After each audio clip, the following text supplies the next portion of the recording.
श्री शिवाय नमस्तुभ्यम। हर हर महादेव। दोस्तों, पूज्य गुरु जी ने अभी अपनी कल की शिव महापुराण की कथा में बुधवार के दिन किया जाने वाला 3 तुलसी पत्तों का एक ऐसा विशेष उपाय बताया है जो उन्होंने आज तक अपनी किसी भी कथा में नहीं बताया है।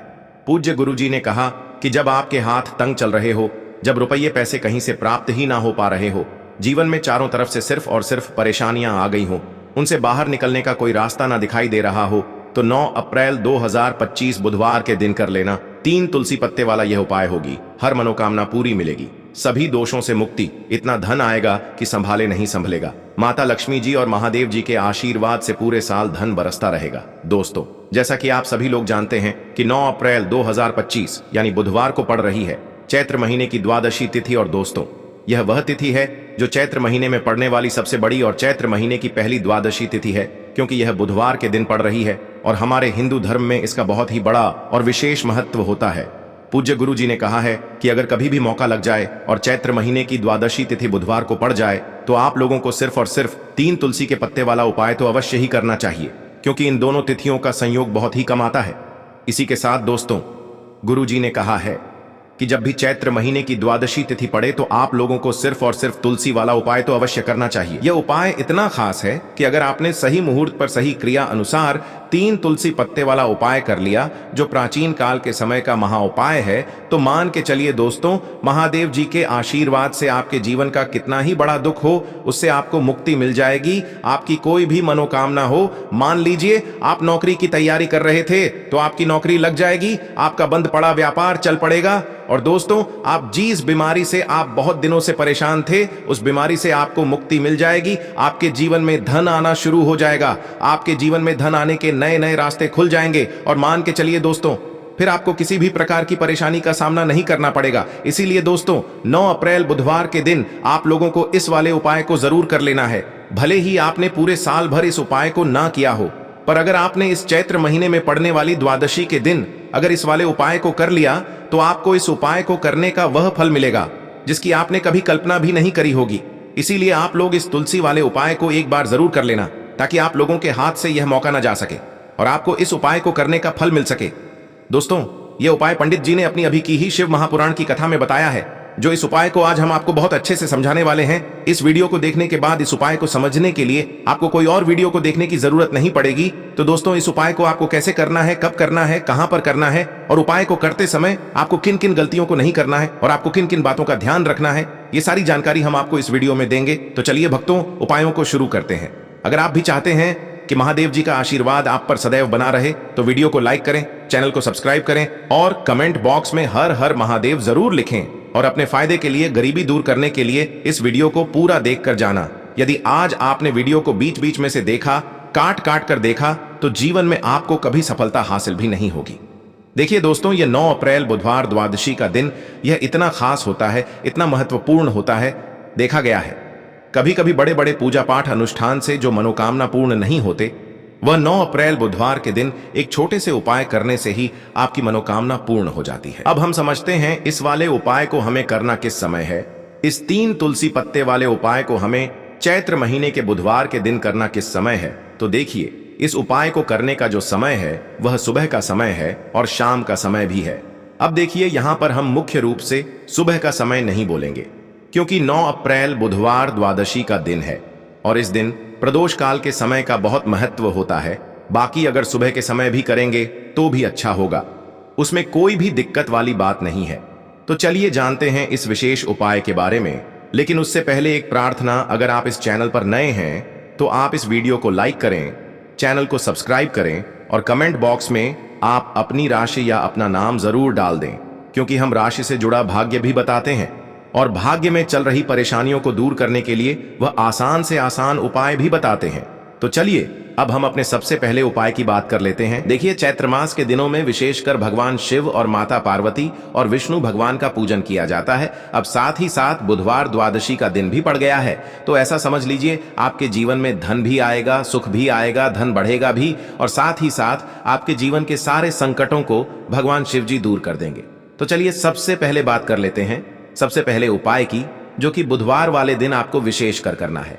और इस उपाय को करने से आपकी कोई भी ऐसी इच्छा, कोई भी विश जो अभी तक अधूरी है, पूरी नहीं हो रही है, तो आपकी बड़ी से बड़ी विश और मनोकामना भी पूरी हो जाती है। जब आप बुधवार वाले दिन इस पहले उपाय को कर लेते हैं तो देखिए, आप सभी जानते हैं कि श्री हरि विष्णु जो है उन्हें तुलसी दल सबसे प्रिय है। बिना तुलसी माता के श्री हरि विष्णु अधूरे हैं और बिना तुलसी पत्तों के श्री हरि विष्णु का भोग अधूरा है। अब श्री हरि विष्णु को प्रसन्न करके आप अपनी किसी भी मनोकामना को पूरा कर सकते हैं, क्योंकि श्री हरि विष्णु प्रसन्न हो गए तो आपकी कोई भी विश और इच्छा मनोकामना अधूरी नहीं रहेंगी। देखिए, हम सभी के घरों में माता तुलसी का पौधा अवश्य ही होता है। तो देखिए, हमें तुलसी जी के पौधे से सबसे पहले तो 3 पत्ते तोड़ने हैं। देखो, एकादशी वाले दिन आपको तुलसी के पत्ते नहीं तोड़ने हैं। तो देखिए, तुलसी जी के आपको 3 पत्ते तोड़ लेने हैं और इन तुलसी जी के पत्तों को तोड़ने के बाद आपको एक चुटकी हल्दी भी अपने साथ में लेनी है। हल्दी के अंदर आपको जल मिलाकर के पेस्ट के रूप में तैयार करना है और इसी के साथ में आपको एक दीपक भी लेना होगा। दीपक आप मिट्टी का भी ले सकते हैं, आटे का भी ले सकते हैं और इस दीपक में आपको शुद्ध घी डाल करके इसमें आपको लंबी रुई की बाती का प्रयोग करना है। देखिए दोस्तों, आपके पास है 3 तुलसी जी के पत्ते हैं। तो पहला जो तुलसी जी का पत्ता है उस पर आपको सबसे पहले तो जो आपने हल्दी ली है उसकी एक बिंदी लगानी है।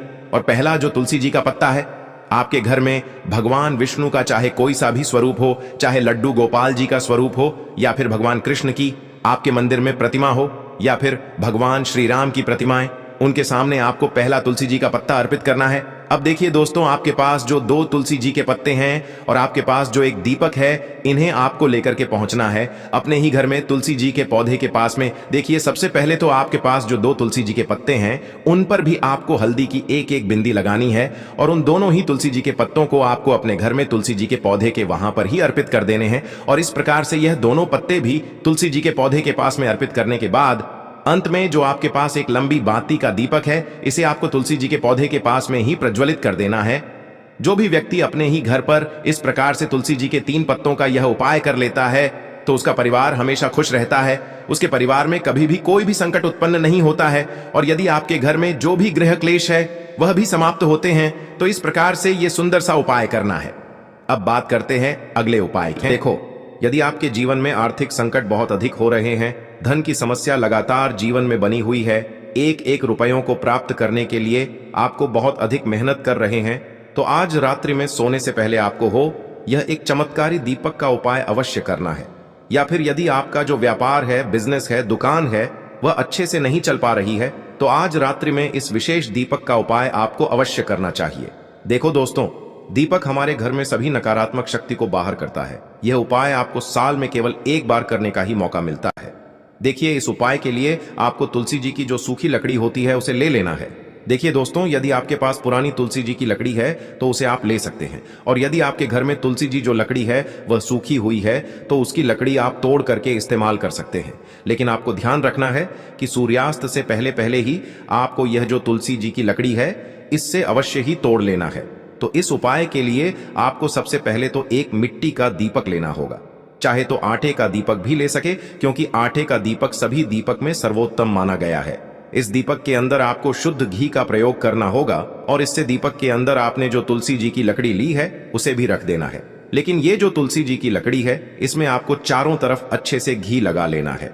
देखिए, गुरुजी ने बताया है कि जो तुलसी जी की लकड़ी है, यदि आप उपाय करते हैं और बहुत ही शीघ्रता से जल जाती है तो इसके लिए आपको एक कार्य करना है। आपको थोड़ी सी रुई ले लेनी है और उस रुई को आपने जो तुलसी जी की लकड़ी ली है उस पर अच्छे से चारों तरफ लपेट देनी है। तुलसी जी की लकड़ी के ऊपर रुई लपेटने के बाद इसे आपको पूरा घी के अंदर डुबो लेना है। अब इसे आपको बाती के रूप में प्रयोग करना है। अब दोस्तों, इस दीपक को आपको प्रज्वलित कहाँ करना है? तो इस दीपक को आपको या तो भगवान विष्णु के सामने प्रज्वलित करना होगा या फिर आपको भगवान श्री राम के सामने प्रज्वलित करना होगा या फिर भगवान कृष्ण के सामने, यानी कि भगवान विष्णु के जो भी अवतार हैं उनके सामने आप ये दीपक प्रज्वलित कर सकते हैं। या फिर आप इस दीपक को माता तुलसी जी के सामने भी प्रज्वलित कर सकते हैं। पूज्य गुरु जी ने बताया है कि जो भी व्यक्ति इस प्रकार से तुलसी जी की डंडी से यह दीपदान कर देता है उसके जीवन में कभी भी धन की समस्या नहीं होती है। इसीलिए आपको यह पूरे साल में केवल एक बार ही मौका मिलता है। इस उपाय को करके देखना, आपकी सभी इच्छाएं जरूर पूर्ण होंगी। यह जो उपाय है रात्रि में सोने से पहले करना है। यह उपाय आपके लिए सर्वश्रेष्ठ होने वाला है। देखिए, इस उपाय के लिए आपको मात्र 5 हरे मूंग के दाने ले लेना है। देखिए, तिथि है और ये बुधवार के दिन पड़ रही है, इसीलिए आपको 5 हरे मूंग के दाने लेना है। हरे मूंग के दाने आपको साबुत लेने हैं, खंडित नहीं होने चाहिए। इस बात का ध्यान रखें और इसी के साथ में आपको एक तांबे के पात्र के अंदर अपने घर से शुद्ध जल ले लेना है। अब दोस्तों, इन सभी सामग्रियों को लेकर के आपको सीधे पहुंच जाना है भगवान शिव के मंदिर में। देखिए, इस उपाय को भी आप सुबह भी कर सकते हैं और शाम के समय में भी कर सकते हैं। देखिए, भगवान शिव के मंदिर में पहुंचने के बाद आपके पास जो 5 हरे मूंग हैं, उनमें से पहला जो हरा मूंग है, आपको शिवलिंग के सामने जो नंदी महाराज होते हैं और उनका जो पैर उठा हुआ होता है, वहां पर आपको पहला हरा मूंग समर्पित कर देना है और आपको ओम नमः शिवाय इस मंत्र का जाप कर लेना है। फिर आपको दूसरा हरा मूंग लेना है और शिवलिंग पर जो श्री गणेश जी वाला स्थान होता है, वहां पर आपको यह दूसरा हरा मूंग समर्पित कर देना है। यानी कि शिवलिंग के सीधे तरफ आपको यह दूसरा हरा मूंग समर्पित करना है और फिर आपको ओम नमः शिवाय या फिर श्री गणेशाय नमः इस मंत्र का जाप कर लेना है। तीसरा हरा मूंग का दान आपको भगवान शिव की सबसे प्रिय पुत्री माता अशोक सुंदरी वाले स्थान पर समर्पित करना होगा। शिवलिंग की जो जलाधारी होती है, जहां से जल बह करके आता है, उसी जलाधारी के बीच में जो कहीं कहीं उठी हुई लाइन होती है सांप की आकृति के रूप में, वहीं पर आपको तीसरा हरा मूंग समर्पित करना है और फिर आपको ओम नमः शिवाय इस मंत्र का जाप कर लेना है। अब दोस्तों, चौथा जो हरा मूंग है, उसे आपको भगवान कार्तिकेय जी का जो स्थान होता है शिवलिंग पर, वहां पर आपको ये चौथा हरा मूंग का दाना समर्पित कर देना है और आपको ओम नमः शिवाय इस मंत्र का जाप कर लेना है। अब दोस्तों, आपके पास जो 5वां और अंतिम हरा मूंग बचा हुआ है, उससे जल के पात्र के अंदर डाल देना है और इस हरे मूंग से युक्त जल से आपको भगवान शिव के शिवलिंग का अभिषेक कर देना है। जल आपको बिल्कुल धीरे धीरे समर्पित करते जाना है और लगातार आपको शिव महापुराण के मूल मंत्र श्री शिवाय नमस्तुभ्यम इस मंत्र का जाप करते रहना है।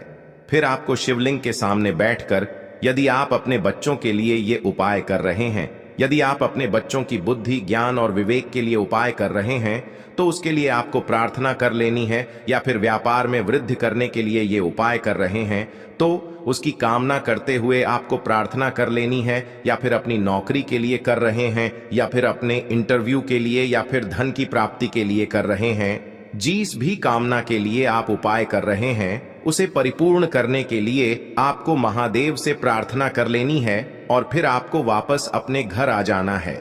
पूज्य गुरु जी ने कहा है कि जो भी व्यक्ति इस उपाय को कर लेता है, तो यकीन मानिए आपके जीवन की जो सारे संकट, कष्ट और बाधाएं ही वो सभी समाप्त होंगे। आप दोस्तों, हम जान लेते हैं चौथे चमत्कारी उपाय के बारे में, लेकिन ये उपाय विशेषकर उन लोगों को करना है जिनका व्यापार बिल्कुल भी ढंग से नहीं चल पा रहा है, या फिर जिनके घर में धन की परेशानी बहुत अधिक है, साथ ही साथ जिनका जो बुध ग्रह है वह कमजोर अवस्था में है, तो उन्हें यह उपाय करना चाहिए। बुध ग्रह को मजबूत करने के लिए आपको विशेषकर ये उपाय करना है। देखिए, इस उपाय के लिए आपको मात्र एक प्यारे सी बेलपत्र लेनी होगी। बेलपत्र जो है वह कहीं से भी खंडित नहीं होनी चाहिए। बेलपत्र यदि आपको प्राप्त नहीं हो पाती है, तो आप भगवान शिव के शिवलिंग पर चढ़ी हुई बेलपत्र को पुण्य शुद्ध जल से धोकर के उपयोग कर सकते हैं। इसी के साथ में आपको मात्र एक हरा मूंग लेना है। हरा मूंग भी आपको साबुत लेना है, खंडित नहीं होना चाहिए, और इसी के साथ में आपको एक तांबे के पात्र के अंदर शुद्ध जल लेना होगा। अब देखिए, यह तीनों सामग्री लेकर के आपको सीधे पहुंचना होगा भगवान शिव के मंदिर में।